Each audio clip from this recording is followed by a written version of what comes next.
सोमनाथ भोसले बाबासाहेबांच्या पुस्तकावर प्रेम करणारे गेल्या 35 ते 40 वर्षापासून ते प्रत्येक समारंभाला, कार्यक्रमाला, जयंतीला ते पुस्तकाचे स्टॉल लावतात. त्यांचं प्रपंच, त्यांचं संसार, त्यांच्या संसाराच्या गाळा या पुस्तकाच्या स्टॉलवर सुरू आहे. भोसले साहेब जय भीम. काय किती वर्षापासून स्टॉल लावता तुम्ही? गेल्या 7 ते 8 वर्षापासून लावता? ते स्टॉल लावतात. असे ते किती वर्षापासून येत आहे? असता त्यांनी सांगितले. इथे साधारणतः एक 7-8 वर्षापासून हा ना.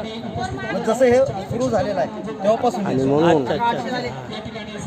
म्हणजे दरवर्षी रेग्युलर या हाडा मासाच्या रक्ताचे लोक पूर्ण महाराष्ट्रात, भारतात आणि जगात